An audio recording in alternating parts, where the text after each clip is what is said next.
4 or 5 years ago, I challenged myself to do a loaded carry with 500 pounds for a mile. Oh, for a mile. So you were Yeah. like outside and So I was outside in my on my street. I came up with an apparatus made out of plumbing pipes so that I could set the bar down whenever I needed to set it down. And I used a safety squat bar, and I caught it all on video too. If you go on YouTube and search carry 500 pounds for a mile, it'll come up as the number one thing, and it actually turned out really good.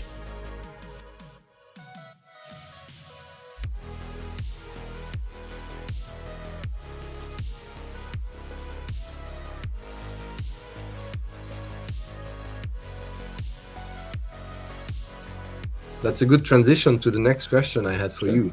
Yeah. If you have noticed a lot of difference when it comes to joint health management as you age, or like, do you feel like lifting has really protected you there, or?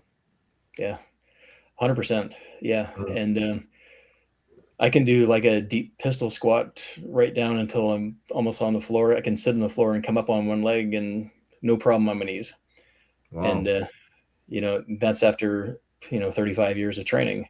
And I do attribute a lot of that not only to a wide variety of exercise that I do, but in some ways a lot of the type of loading that I do, which the funny thing is most people look at some of the stuff that I do specifically for joints and they think it's actually destroying my joints.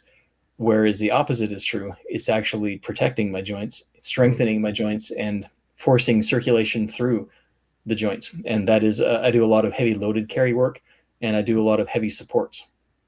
So imagine some of the heavy stuff that I do, I'll put like 1,000 pounds on my back, like literally. Oh yeah, I've seen you doing that. Yeah, that's great. And I'll literally just stand there with this weight just pressing down on all my joints. And people think, oh man, your knees, your hips, your spine, you're blowing out everything. And it's like, no, I'm actually strengthening everything. So, even if you're doing like a regular squat, say you're squatting 300 pounds and doing a set of, 4 to 6 reps, that's done in about a minute or so, let's say. What I do is I take 3 times that weight and I'll hold that for a minute, just compressing. And that squeezes fluid out of the joints. The joints have notoriously poor circulation. Their blood supply is very limited. That's why they take so long to heal. And especially as you get older, these joints dry out. The fluid exchange just doesn't happen as efficiently. So what I do is I purposefully load these joints. I compress everything so much that it just forces that fluid out. But then immediately after that, I'll do a decompression where I'll do it like a dead hang, or I'll do, something that basically creates a bellows effect. So it's like you compress and then you decompress, and that pulls fluid in. So we're creating circulation. And that's create a pump, basically. Exactly. Yeah. And that's how your connective tissue regenerates and heals, is you take those nutrients that otherwise just wouldn't get into your body. Your body knows how to heal your connective tissue. It knows what to do. But if it's not getting the circulation, it's not getting the raw materials to rebuild and regenerate, it's not going to be able to keep up. It's not going to do that. And you get degeneration over time. So the insane stuff that I do with the supports and the carries, that actually creates a situation where I'm creating that circulation through the connective tissue and protecting and actually building my joints. So, back when I was in my 20s and 30s, I had so many people say when they saw me doing stuff like that, it's like, just wait till you're 50, your back is going to be destroyed. It's like, okay, I'll wait. I'm 52 right now. And I'm, 2 weeks ago, I was doing a lockout static hold with 965 pounds for a minute.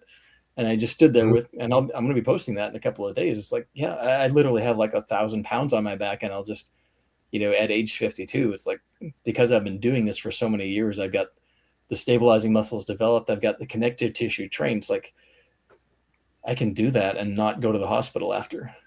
To me, that's like, okay, that's what I do. And then I do another workout after that, because that's the first part of the workout. And then I'm doing something after that, where if you're not used to that kind of thing, it's going to absolutely wreck your body. So you have to build up to it, but it's absolutely worth the process. And I've been doing that kind of training since I was lucky, actually. I started reading about that in I think it was my 3rd year of training. So I started really working the lockouts and the partials early in my training career, connective tissue training. So I've been doing that for 30 plus years.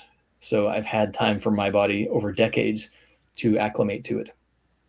And, you don't need to, you'll start seeing results relatively quickly. It takes longer than your muscles to develop strength in the connective tissue, but it's absolutely worth it because that's where the long-term strength really resides, is in the connective tissue. So.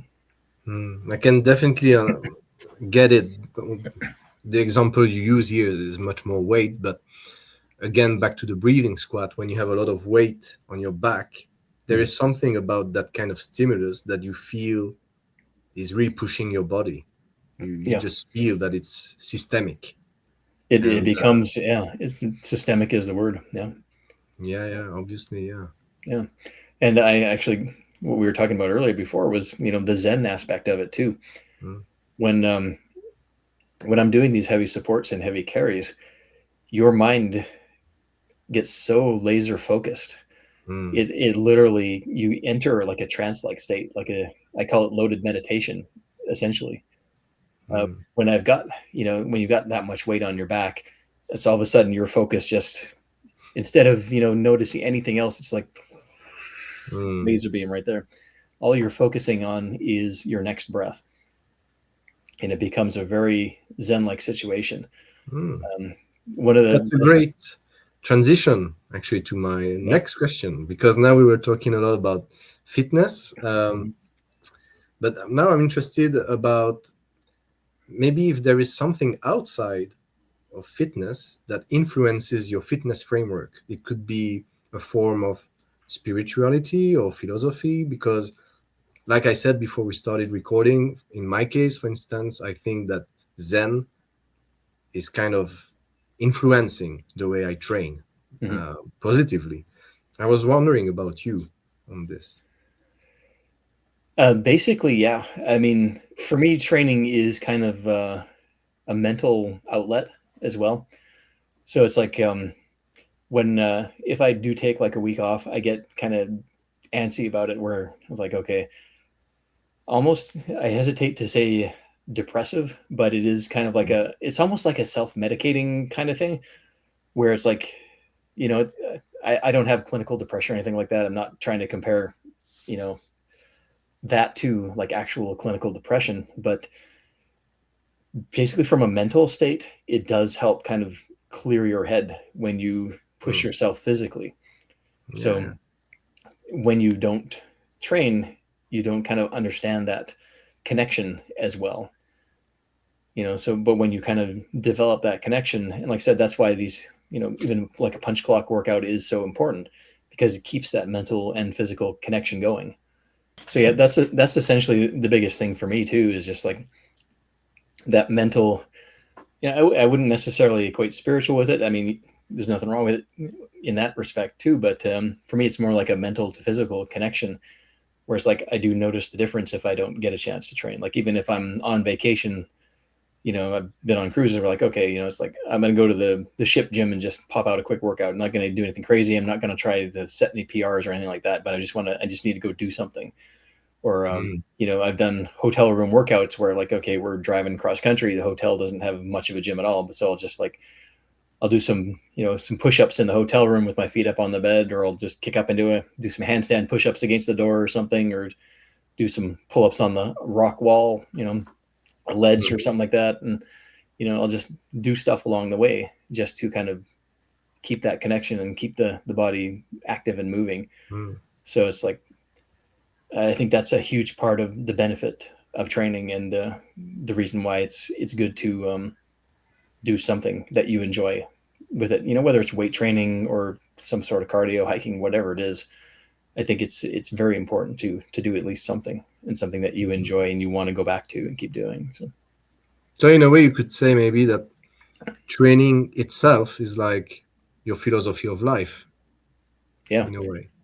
Yeah. And it's kind of like striving for constant improvement or constant learning. For me, it's like the constant experimentation and exploration that really makes me have a lot of fun in the gym. And it's like, and I get the criticism. It's like, okay, well, you're doing so many different things, what do we do? So for me personally, I've developed a split that allows me to full freedom to do whatever I want, essentially, but still be effective. Where I'll do, I train 3 times a week, Monday, Wednesday, Friday.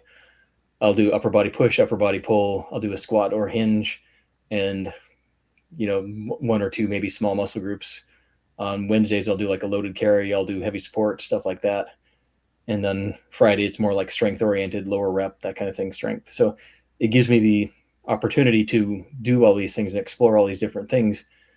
I'm at the stage where I don't care what my bench press is. I literally don't. I think the last time I tested to even see how much I could bench press was about a year ago. And at the time, it's like, okay, well, that's great. I know where I'm at. And I very rarely do barbell bench press. I don't think it's a terrible exercise. Some people, really hate it. Some people love it. If I do too much of it, it buggers up my shoulder. So I don't do too much of it. I'm actually working on putting together a bench press program that I'm going to release like in 4 or 5 months or so. Okay. So it's like, I got nothing against the exercise, and I've got some methods for saving your shoulders when you do it. But essentially, I needed to allow myself the freedom to explore all these different movement patterns, all these different setups, and just have fun. It's like when I go to train, I don't dread any of it. Even if it's like what I do, I'm cursing myself. It's like, okay, I can't believe, some of the stuff I challenge myself to do. It's like, okay, I can't believe I'm about to do this. Like, I think it was about 4 or 5 years ago, I challenged myself to do a loaded carry with 500 pounds for a mile. Oh, for a mile. So you were like outside, and so I was outside in my on my street. I came up with an apparatus made out of plumbing pipes so that I could set the bar down whenever I needed to set it down.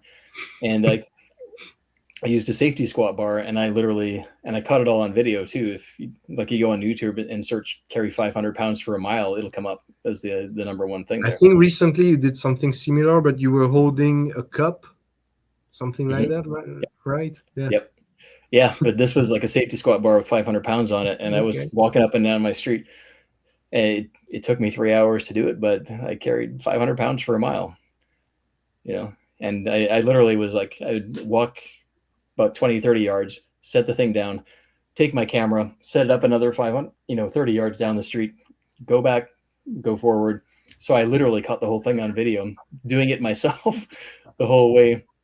Setting up this tripod, moving the tripod. That was my rest in between carries, was setting up this tripod and catching the whole thing on video. And it actually turned out really good. But the funny part is like, I actually looked forward to that, as brutal as it was going to be. And I knew it was going to be hard. But I actually looked forward to doing it because that kind of thing was fun to me, I definitely understand you. For me, it's the same. And that's why I don't have this problem of ever not feeling like going to the gym. Yeah. It almost never happens to me because the prospect of the gym for me is a reward, Most people consider the gym as the effort, and then they have the reward. For me, it's kind of the other way around, because I feel like I'm lucky enough to be in good health so that I can train, first of all. And second of all, I get to test my limits. I get to challenge myself. And I think that's almost addictive, right? It is. It 100% is. Yeah. And that's to me, that's the best way to look at it, is when you can really enjoy the process so much that you feel like you get to go to the gym versus you have to go to the gym. Yeah. That's the key. As soon as you get to the point where you can legitimately say, I get to go to the gym, and you get excited about it, it's like, that's when you're going to be fine. You're going to be able to do this forever because you enjoy the process, you love the process, and you have fun when you're doing it. And when you look forward to it, it's a game changer. And that's also why I think it's important to have an approach like you have, where, like I said, take ownership of your own training and program. Because when you go to your workout and it's your own program, for instance, it feels different. It feels like you are doing your thing, right? Quite literally. And in my case, from day one, I was also using my own program. I kind of devised a a beginner program for myself when I started, but looking online at some stuff. But of course, the more I evolved, the more I kind of made a, how could you say, like a Franken program, Yeah, Frankenstein that, program. Yeah, like people would look at it and would be like, it's kind of strange, right? Why do you do that? And because it just tailored to my needs and to my goals and to the exercises I know that fit me well, to even the sequencing that fits me, So yeah, I look at my program and it's kind of an expression of me and an expression of, in a way, you could say my fitness ethos, yeah. And so I feel proud of doing it. I feel happy of following my program, and I feel happy to go to the gym thanks to that. Yeah, it's like your own artwork, essentially. Yeah, in a way, yeah, you could say. Yeah, Building the system. You build a little system. Yeah. You see if it works, and of course, it's very rewarding. Yeah, and a lot of people, especially like science-based lifters, will look at some of these kinds of programs and just scoff at what they see because it's not based on science. And it's like, it doesn't have to be. A lot of what I do is science adjacent. It's like I use science and I kind of base what I do off scientific principles, but I will also go completely off on a tangent that's against what science says is right. But I know it's what works for me, and I know it'll probably work for a lot of other people too, because science is not always right, and a lot of times the science is behind what people are actually doing. So I kind of, I like to say, get ahead of the science, or I use science as the springboard, or stand on the shoulders of giants, that kind of thing, to basically move forward and try these things out, and maybe retroactively someday someone will explain why it worked. But I do a lot of things that are like completely wrong according to conventional wisdom, but I know they work, and it's like, why wouldn't anyway, I do that's also how you define science, because science can be speculative, but it can be rooted in experience. That's a long, let's say, debate, even in philosophy. You had this whole strand of philosophers who wanted to root human knowledge in experience first and foremost, and not speculation. So I think what you do is science, because it's research. Yeah, it really is. And even if the beauty of being able to post this stuff online too is, and one of the reasons why I love to do that is because I've got my own experience, but I love to post stuff so other people can try it as well and give me feedback on it. So it's like I get a lot of great ideas when people see what I do, and then they try it and they kind of say, oh, have you tried doing this as well? I'm like, oh, that's a great idea. I'm gonna try that next time too. That's why I love getting feedback on stuff like that too. It's like, I don't think I know everything. I've got so much to learn still too. I've been doing this 35 years, and I'm constantly learning from other people, and even people who are total beginners who have a different viewpoint, because in my own way of seeing things, I've seen this the same way for like 35 years. And then somebody will come along who maybe they just started training. And they're like, well, have you ever thought of this? And they have a whole different basis of knowledge. And I'm like, that to me, that's like, okay, that's brilliant. And I got to do that because, and it's not, I don't feel, I don't discount anybody's experience, even if this is like their second time or first time picking up a weight. It's like, okay, that takes me back to the first time I picked up a weight. What was my experience then? I've, obviously picked up millions of pounds over the years and stuff too, but here's somebody who can take me back to that initial experience. And it's like, okay, what can I learn from their initial experience that will take me back to that point that I can kind of then build on, what my experience does, take that experience and create a whole new level from that. So it's like, I encourage people who are just first starting out in training to give me feedback and say, have you thought of this? And like, maybe I haven't, maybe I have, because I've thought of a lot of stuff, but there are constantly, I'm getting great ideas and great feedback from people who, have not nearly the same amount of training experience, but I value that because, that's every bit of experience somebody else has and brings to the table is completely valid and valuable to me. It's like, I don't think I'm better than anyone else who does this because I've been doing it for longer and because I'm a bit nuts. But it's like, I want I want to hear from everybody, and I love to hear from people, and obviously beginners won't be able to do a lot of the stuff that I do, but if I teach a more beginner level thing and somebody says, well, that didn't really feel right to me, it's like, how about it? Can I do that? Do it this way? Essentially, it comes down to like I'm always learning, and I never ever think that I know everything, and I am completely willing to be wrong and to be, it's annoying when people tell me I'm wrong in a mean way, but it's like at the end of the day, it's like they often get surprised when I don't react meanly back to them, because the whole internet flame war thing is like, I don't have time for that. I don't care about that. It's like, if you have a critique, tell me what the critique is. I would love to hear it, because I've been corrected by a lot of people over the years, and it's like I don't base my own self-worth on exercise form. To me, that's insane. That's stupid. It's like, okay, if I'm wrong about something, I'd like to know why I'm wrong so that I can correct that and I can do better going forward. It's like, why would I have an ego about that? But I know a lot of trainers do, and they hate to be corrected and they think they're always right about everything. It's like, I don't have any ego about that. It's like, if, I know a lot of the stuff I do is very different and can be considered stupid, but if you have a reason why you think it's like wrong or dangerous, I want to hear it, because I've gotten a lot of great feedback over the years that I've run with and adapted to.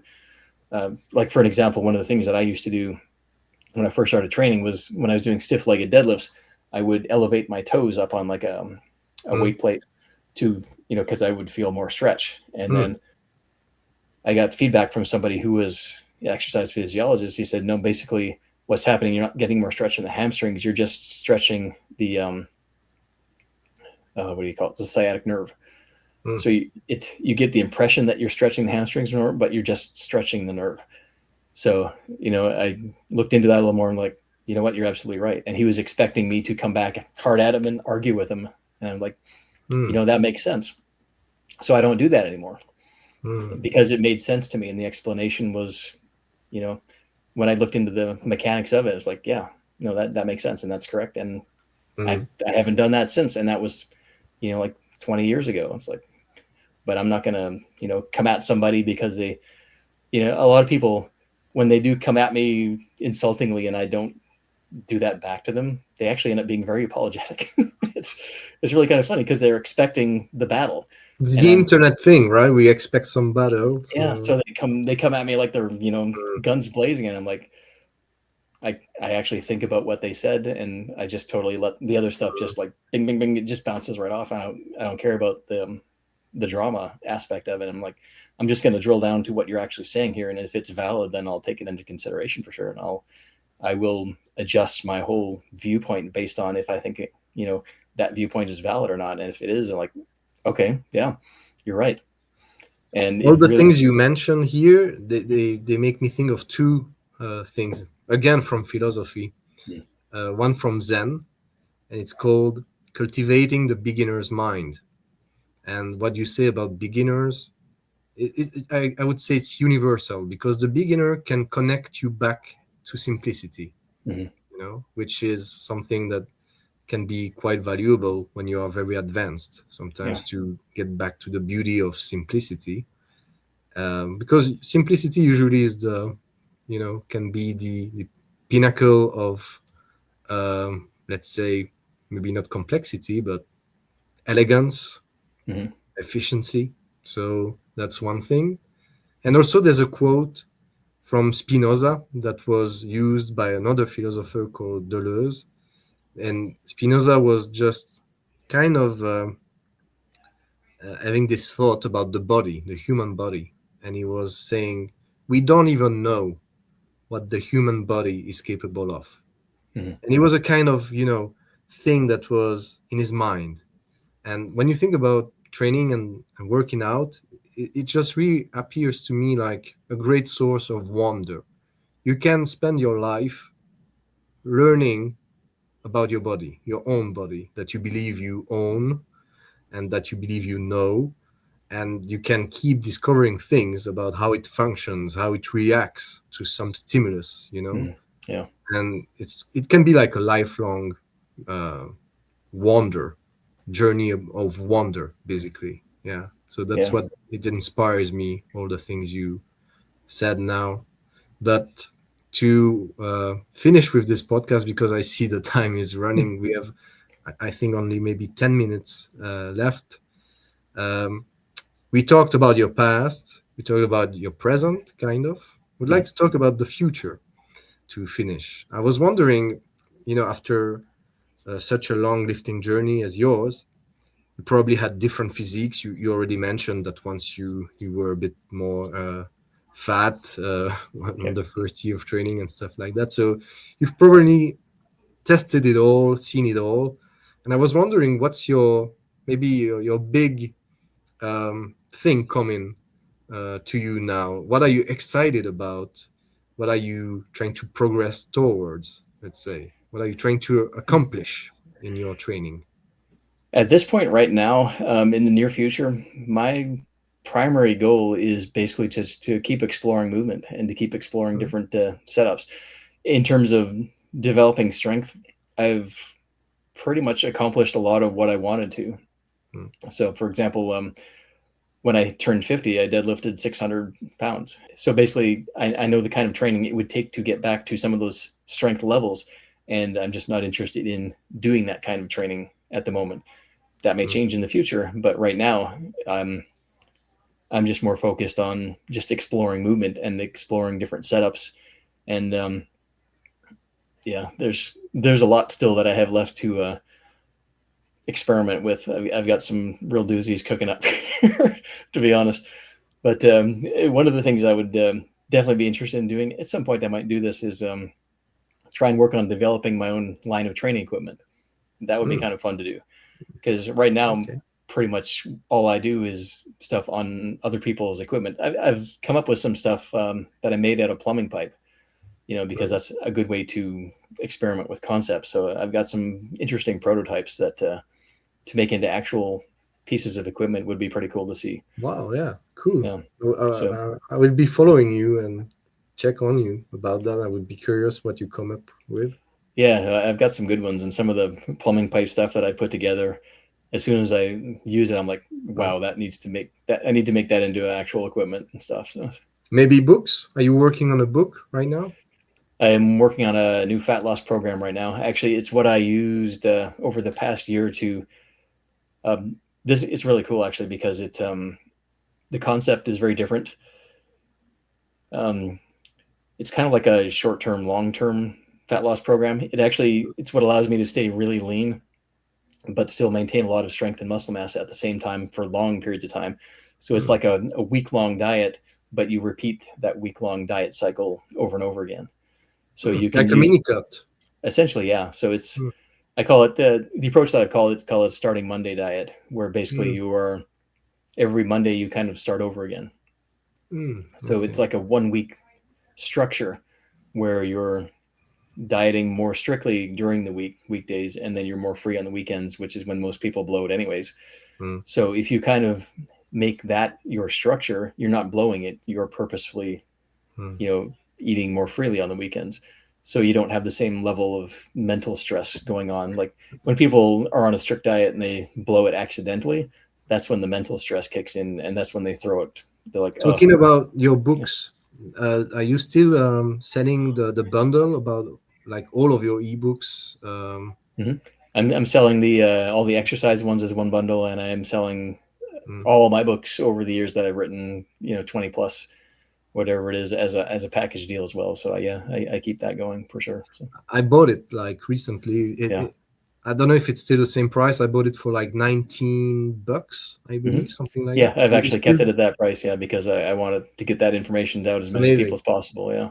It's amazing. I mean, I saw the price. I was like, I'm not even interested to check what's inside. I'm just gonna buy it just to send this guy $19 because anyway, with the exercises he showed me and that I enjoyed, Yeah. even if it's only one exercise, I would just give you these $19, I appreciate that.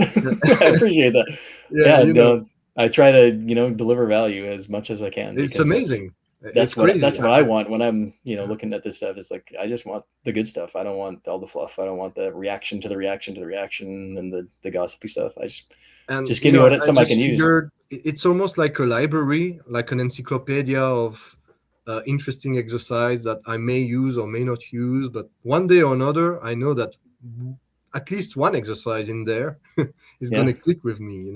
Absolutely. If I have to resort to only body weight or working from a home gym or whatever, you have a lot of stuff in there. So yeah, there's like 1,600 exercises. Yeah, 1,600. Yeah.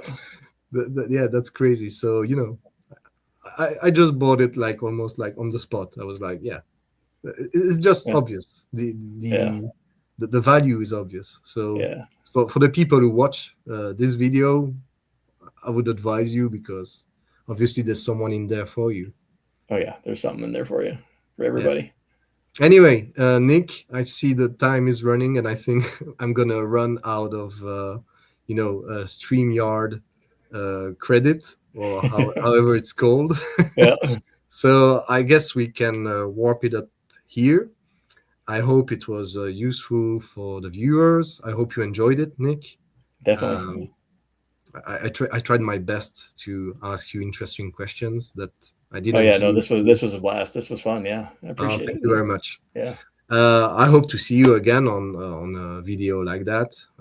Maybe to discuss other topics, whatever. Absolutely, yeah, we'll connect again for sure.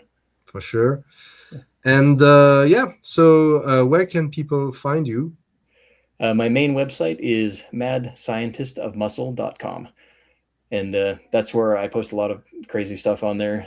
I've also, that exercise package you're talking about, if you go to thebestexercises.com, that's where you can find that, $19, yeah, and a whole pile of exercises for whatever you want to accomplish. It's in there. Okay. Well, thank you very much, Nick, again, for accepting this podcast with me. And to all the viewers, thank you again for watching. I don't know, maybe I will do several parts with this video because it's 1 hour and a half. Yeah. So I guess I will, maybe 3 parts or something like that. Yeah. But anyway, if you watched till the end of this series of videos, then thank you very much. And I will see you on the next one. Bye.